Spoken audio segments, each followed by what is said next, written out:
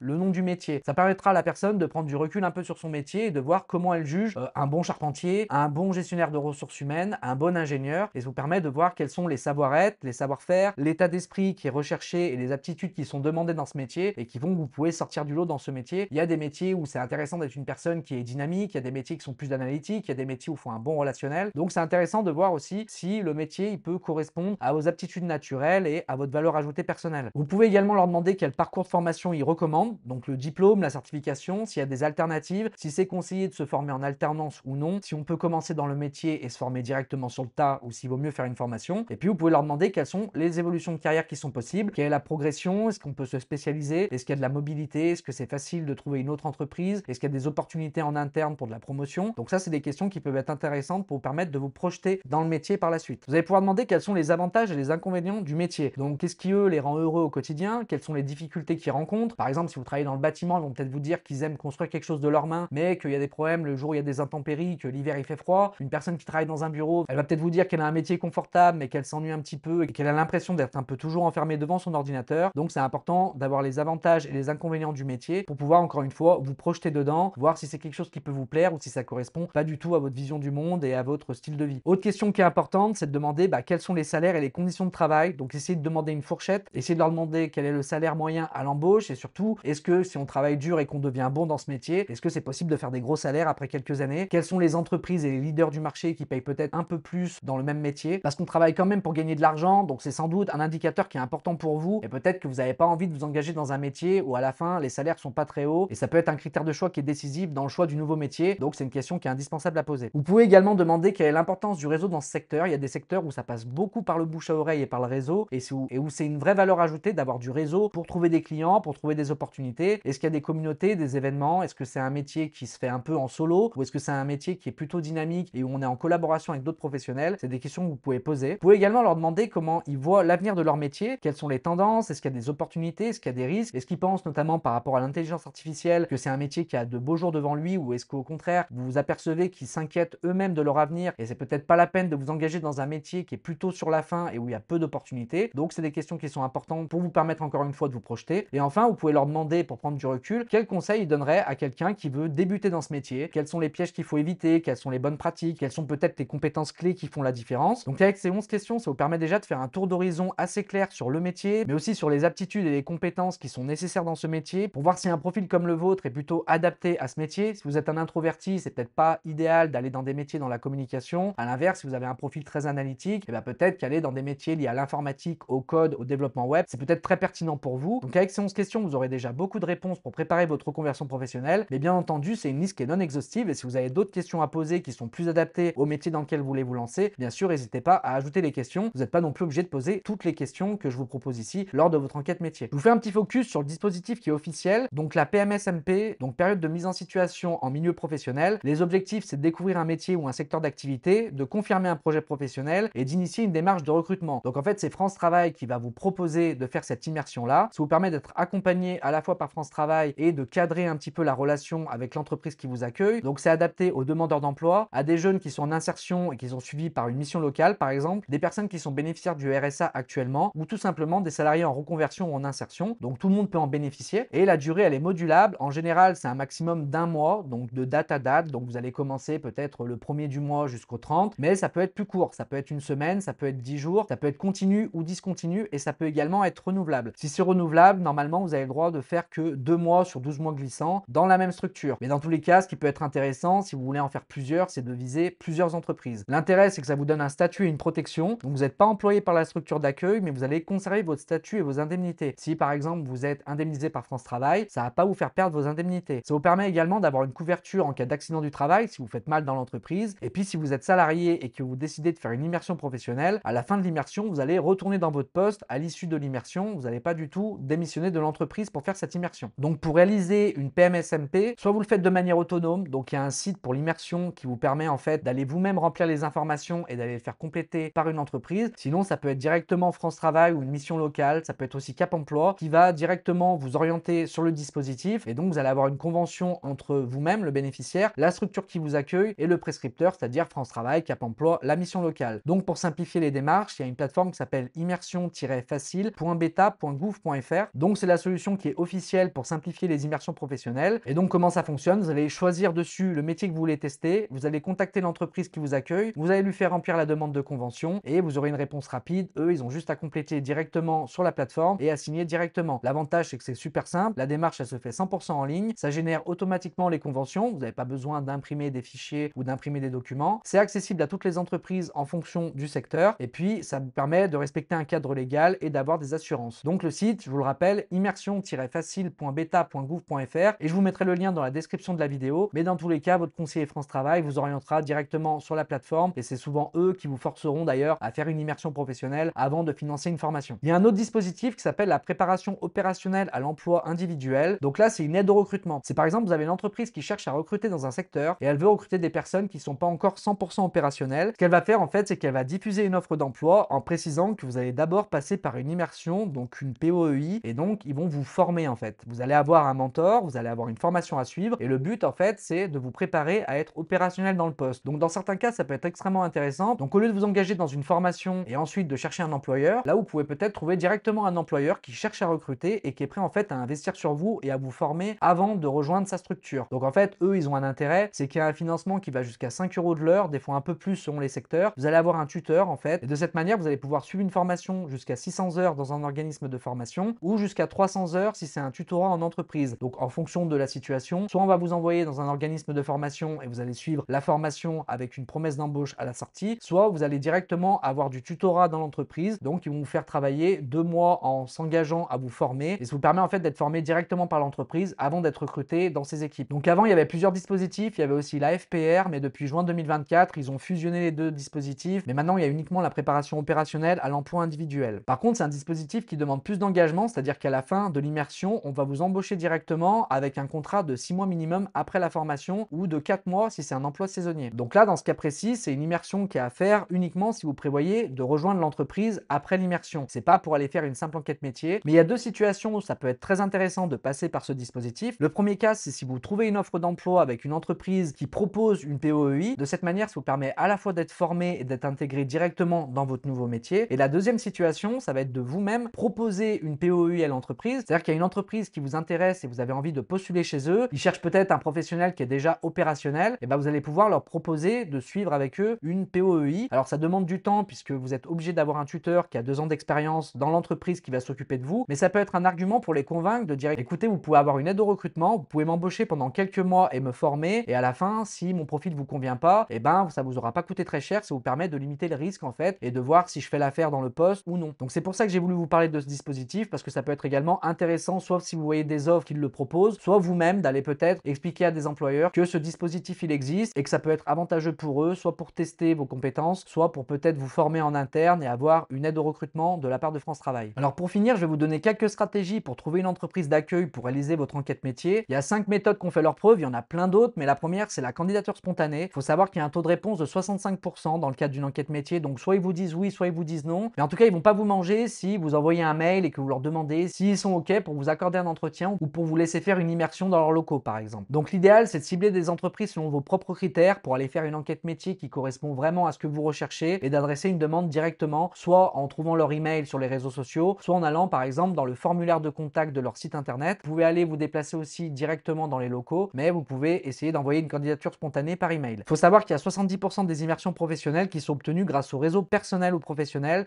donc essayez un maximum de mobiliser votre réseau, essayez d'informer votre entourage de votre projet de reconversion et de voir s'ils n'ont pas des contacts qui peuvent vous partager ou de transmettre votre CV. La troisième méthode, ça va être LinkedIn, donc mettez bien à jour votre profil pour montrer que vous avez un projet de reconversion, notamment en fait dans l'accroche de votre profil LinkedIn, et essayez de contacter directement des professionnels sur LinkedIn. Vous pouvez vous consacrer par exemple 15 minutes par jour, vous faites un message un peu copier-coller que vous pourrez personnaliser et vous donnez comme objectif de postuler 15 minutes par jour et d'envoyer un message par exemple à 10 professionnels dans une entreprise pour leur demander s'ils seraient disponibles pour vous proposer un entretien pour réaliser votre enquête métier. Autre solution, c'est d'aller voir les salons professionnels et les forums. Donc dans chaque secteur d'activité, il y a des événements, il y a des salons. Ça peut être le salon de l'étudiant, mais vous allez avoir le salon de l'agriculture, le salon de l'immobilier. Ça peut être intéressant d'aller vous déplacer dans ces événements puisque vous avez en fait que des professionnels d'un secteur qui sont réunis et donc vous pouvez arriver avec votre questionnaire et aller questionner un maximum de professionnels. Ce sera peut-être moins structuré que d'avoir un entretien d'une heure directement dans les locaux d'une entreprise, mais vous pouvez aller dans un salon pour prendre des infos sur le métier en question, les tendances et aller parler à un maximum de professionnels pour répondre à différentes questions. Donc il y a peut-être un professionnel qui va vous parler de son salaire, un professionnel qui a un salon où il présente une innovation, vous allez peut-être aller pouvoir discuter avec lui et échanger sur l'innovation dans ce métier-là. Donc ça peut être extrêmement intéressant d'aller rencontrer directement les recruteurs et les professionnels dans des événements, des salons, des forums. Il y a également certaines entreprises qui font des journées portes ouvertes. Donc ça permet en fait d'aller découvrir directement l'environnement, d'aller créer du contact. Donc s'il y a des entreprises du secteur qui vous intéressent qui font des portes ouvertes, et ben ça peut être intéressant d'aller directement à ces portes ouvertes. Comme ça, vous allez directement dans l'entreprise. Dans les écoles aussi, il y a des entreprises, les banques, des entreprises comme ça. Elles vont souvent créer un stand pour aller présenter leur métier et essayer de recruter des personnes. Ça peut être également intéressant si vous avez les dates de ces événements-là, d'aller directement aux journées portes ouvertes des écoles. Pour faire un petit point sur LinkedIn, LinkedIn c'est quand même le réseau professionnel par excellence. Si vous faites une reconversion, c'est extrêmement important de mettre à jour votre profil pour refléter votre reconversion professionnelle. Ça vous permet à la fois de construire votre réseau, d'explorer les secteurs et de voir en fait, par exemple un professionnel du métier qui vous intéresse, comment il complète son profil, comment il se met en avant, comment il se présente. Ça vous permet en fait de pouvoir étudier le marché directement en regardant ce que font les autres professionnels du secteur. Et puis ça vous permet bien sûr d'entrer en contact avec les professionnels du métier. Donc c'est très important de mettre à jour votre profil. Vous pouvez modifier votre titre et votre description pour refléter que vous faites une transition professionnelle. Vous pouvez par exemple mettre une petite phrase en reconversion dans le secteur de je recherche une immersion de telle date à telle date dans ce métier. Et donc ça vous permet d'avoir un profil qui est cohérent, qui annonce directement votre objectif et qui permettra d'aller contacter plus facilement d'autres professionnels. Donc osez solliciter des professionnels, donc proposer des entretiens découvertes avec les professionnels du métier. Et vous pouvez également sur LinkedIn rejoindre des groupes spécialisés. Donc par exemple, vous allez avoir les groupes les pros du RH de la région Rhône-Alpes ou Île-de-France. Et en fait, en rejoignant ce groupe-là, vous allez pouvoir participer aux échanges de ces professionnels-là, peut-être partager votre CV ou peut-être faire un post dans le groupe pour expliquer que vous cherchez à réaliser une enquête métier, à faire une immersion et peut-être qu'on va pouvoir soit vous le proposer directement, soit ce qui peut se passer, c'est qu'une personne va taguer un ami à lui ou taguer votre profil auprès de son réseau et donc si c'est pas lui directement qui vous propose de faire l'enquête, ça peut vous permettre d'être mis en avant par une autre personne dans son réseau professionnel. Donc c'est important de bien remplir votre profil, de mettre en avant les compétences qui sont notamment transférables parce que vous avez appris des choses dans votre ancien métier qui peuvent servir et être utiles, reconnues dans le nouveau métier. Donc ça peut être intéressant de mettre en avant ces compétences-là et puis adopter une routine d'utilisation, c'est-à-dire que 10 ou 15 minutes par jour, le matin ou l'après-midi, vous allez pouvoir aller contacter des professionnels, mettre en valeur votre profil, peut-être publier du contenu idéalement ou interagir avec des gens du réseau et ça vous permet d'utiliser LinkedIn pour mettre toutes les chances de votre côté et pour en savoir plus sur le métier dans lequel vous avez envie de vous engager. Ça peut également vous permettre d'aller contacter des étudiants qui sont en cours de formation dans une école en particulier ou dans ce métier-là et d'aller leur poser des questions sur LinkedIn pour leur dire comment ça se passe dans cette école, est-ce que tu en es content, qu'est-ce que tu penses de l'équipe pédagogique, est-ce que c'est un métier qui te plaît, est-ce que tu es déçu, est-ce que tu trouves que c'est génial. Donc ça vous permet aussi d'aller parler avec des étudiants qui ont déjà franchi le cap et qui peuvent peut-être vous donner leur point de vue avant de vous engager de votre côté. Donc en conclusion, une fois que vous aurez réalisé votre enquête métier, ce qui est important, ça va être d'analyser vos résultats et de pouvoir prendre une décision par rapport aux retours que vous avez eu, aux réponses que vous avez obtenues pour décider si oui ou non vous vous engagez dans ce métier, si vous suivez une formation dans ce métier. Et puis c'est peut-être directement avec France Travail qu'il faudra présenter vos résultats si vous cherchez à obtenir un financement pour suivre une formation. Donc pour synthétiser les étapes clés qu'on a vues ensemble, l'étape numéro 1, ça va être de définir précisément vos objectifs et les métiers que vous ciblez, de préparer votre questionnaire d'enquête avec notamment les 11 questions clés que je vous ai partagées ou d'en ajouter d'autres. Vous allez ensuite pouvoir contacter des professionnels via LinkedIn ou votre réseau. Vous allez essayer de réaliser une immersion professionnelle via le site Immersion Facile pour avoir plus de chances d'être financé par France Travail et pour avoir une vision plus claire du quotidien dans le métier que vous visez. Et puis, vous allez aller constituer votre réseau professionnel petit à petit dans le nouveau secteur pour avoir plus d'opportunités par la suite. Donc, une fois que vous serez formé, ensuite, vous allez pouvoir analyser vos découvertes pour valider votre projet et puis explorer enfin les formations qui sont possibles pour accéder au métier ou peut-être voir les dispositifs comme la POEI qui peuvent vous permettre d'intégrer directement une entreprise et d'être formé en interne. N'oubliez pas qu'en constituant votre réseau professionnel, en faisant cette enquête métier, tous les contacts que vous aurez établis pendant votre enquête métier, c'est des contacts qui vous serviront à l'issue de votre formation. Vous pourrez les recontacter en leur disant par exemple, est-ce que c'est possible de transmettre mon CV dans l'entreprise? Donc n'oubliez pas que rien n'est perdu. Tous les contacts que vous allez créer et toutes les personnes avec qui vous allez échanger, c'est des personnes avec qui vous pourrez continuer de collaborer par la suite. Donc essayez d'être méthodique et d'être persévérant. Si vous faites bien votre enquête métier, ça vous permet d'en savoir beaucoup plus avant de vous engager et vous mettez toutes les chances de votre côté pour réussir votre reconversion professionnelle. Je vous remets à l'écran les ressources officielles et les sites que vous pouvez aller consulter. Je vous mettrai également les liens dans la description de la vidéo. Vous avez le site pour l'immersion facilitée, donc c'est la plateforme officielle pour pouvoir faire un stage de découverte, une immersion. Vous avez le site France Travail qui a une page qui est dédiée sur l'accompagnement personnalisé et les aides à l'embauche, notamment pour les personnes qui veulent faire une reconversion et faire une immersion. Vous avez le site de France Compétences, donc c'est là-dessus que vous avez toutes les certifications et les formations. Ça peut vous permettre d'avoir une meilleure connaissance des compétences que vous allez devoir développer pour faire un métier et de comment vous allez être évalué si vous suivez une formation. Vous aurez également la liste, tous les organismes qui préparent à la formation qui vous intéresse. Et puis sur le ministère du Travail, vous avez également une documentation officielle sur tous les dispositifs qui peuvent vous aider à faire votre reconversion professionnelle. Donc il y a également le bilan de compétences, je ferai une autre vidéo sur le sujet. Ici, l'idée c'était de vous parler de l'enquête métier, mais il n'y a pas que cette solution-là qui s'offre à vous si vous voulez vous engager dans un nouveau métier. J'espère qu'avec cette vidéo, vous aurez toutes les clés pour constituer votre enquête métier et pouvoir aller sur le terrain pour contacter des professionnels et avoir plus d'informations sur votre reconversion dans le métier que vous avez envie de faire. Je vous mettrai un lien vers la diapositive et vers tous les sites dont je vous ai parlé dans la présentation dans la description de la vidéo. Je vous souhaite bonne continuation dans votre reconversion professionnelle et je vous dis à bientôt dans une prochaine vidéo.